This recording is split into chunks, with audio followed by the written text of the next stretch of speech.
Good morning, good afternoon, good evening. Today I'll be showing how to make a combusting text effect. Text mesh will catch on fire and burn down to ash. As you may know, Blender has its own smoke and fire sim, which can be used to make realistic fire.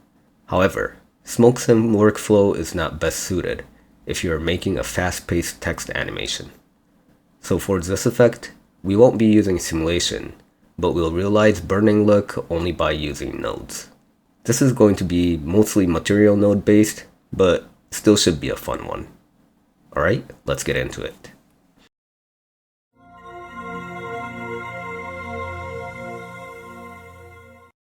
Alright, as soon as we enter Blender, let's hop right into Geometry Nodes Layout. A to select all, X to delete. Shift A, add mesh plane. Using numpad 7 and 5, go into top orthographic view. New to create a map, delete group input, and replace it with string input. Enter test, pass it through strings to curve, and output. Today's effect is mostly done in material, so geometry side is going to be simple. We'll start off by filling the curves. Doesn't really matter which type you use. Then realize it. We'll create some attributes to pass to shader. First, we want UV, so branch a bounding box from realize. Then add a position node. Using vector mask subtract, subtract min from position.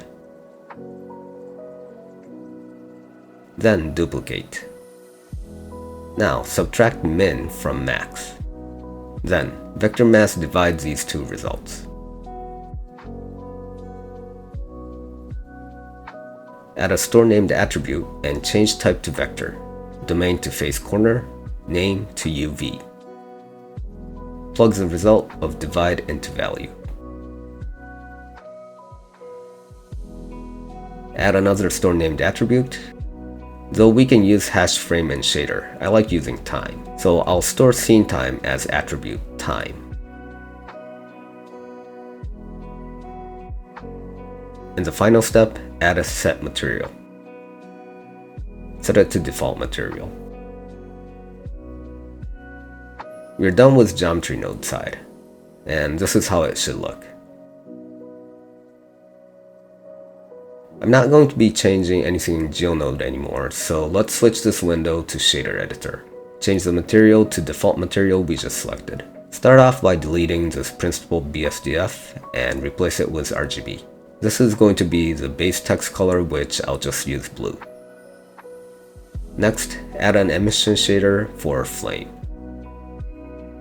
We'll mix these two using mix shader.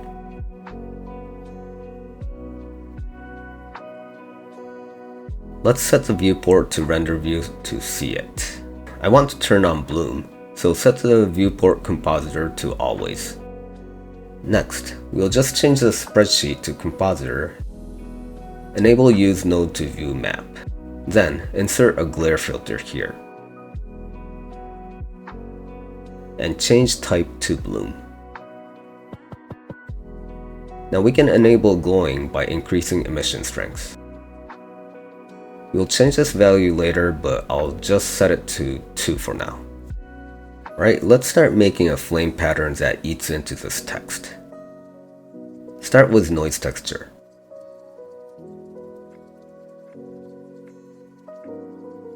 We'll keep scale to 5 and change to 0 for rest. Next, connect the texture coordinate object to vector socket. Then add a subtract, and subtract by 1 to shift the noise range to between -1 and 0. Connect to a mask add to control animation. Lastly, add a greater than, and change threshold to 0 and plug it into mix factor. Now the text is separated to base color portion and emission portion based on noise. We can see emission portion increasing as we increase this add value. Let me add some explanation to help visualize what we'll do next. Think of the result of add to be a location on this color bar. We've shifted the noise, so we start somewhere between -1 and 0, and we'll move to the right with time. point will start to burn by switching the shader with that greater than condition at threshold 0, and will gradually lose its intensity, and finally will turn to ash around 0.1 and stay that way for the rest. This is how the equation and color is going to link as animation. So we'll work on the flame color. Let's connect the black body node to emission color. This node will change its color gradient based on temperature setting. For example, glow of 3000 Kelvin is like this.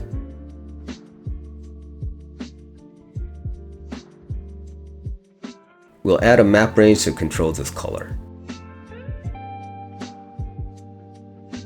Set from max to 0.1, to min to 3000, to max to 0, and connect to black body. We can see the base color if we turn down the emissive strength.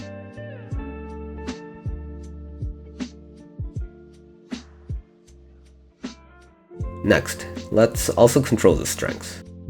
Duplicate the map range with Ctrl-Shift-D and set from min to 0.09, to min to 3, to max to 0. Plug it in to strength. The flame strength and color now goes from high intensity area gradually down to black ash.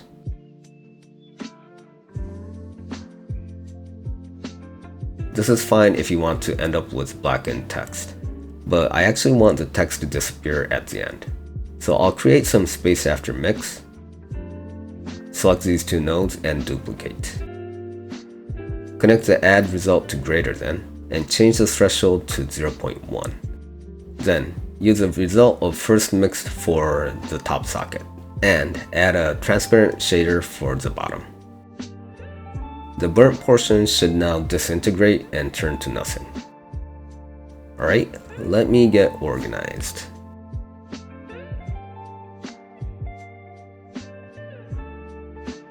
So we're done with setting individual shader colors. So let's now work on adding animation to this equation.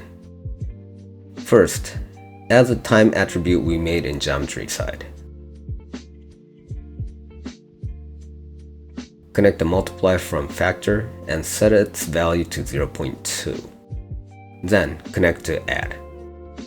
Running the animation will cause text to burn and disappear.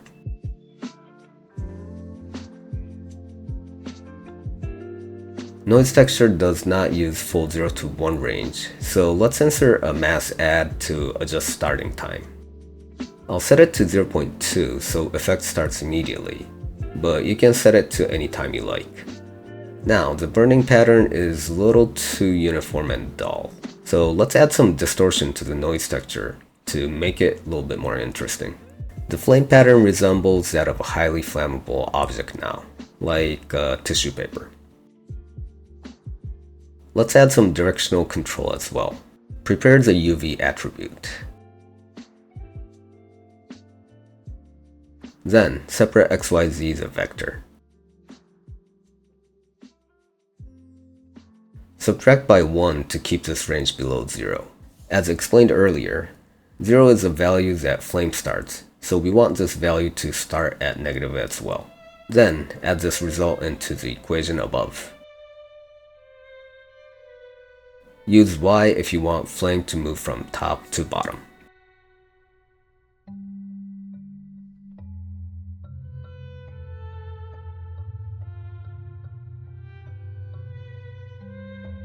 As a final step, we'll add a little dynamic motion to the flame. Let's duplicate this time attribute. Then, change the noise texture to 4D. Connect the multiply to the factor. Then, enter very small value like 0.02. Connect result to W.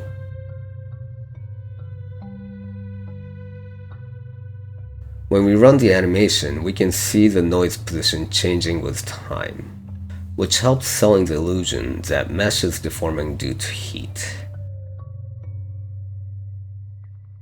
Make sure to keep the gain small though, so the effect is subtle enough to make it dynamic but does not cause reversing effect. Alright, let's take a look at the nodes. First, geometry side.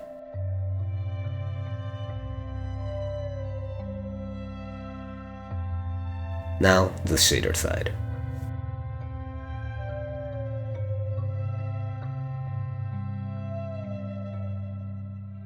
Alright, that's it for this one. Of course, you can play around with noise parameter to achieve different burn look. It might also be a fun idea to combine it with Smokefire Sim for additional effect. Alright, thank you for watching and hope to see you in the next one.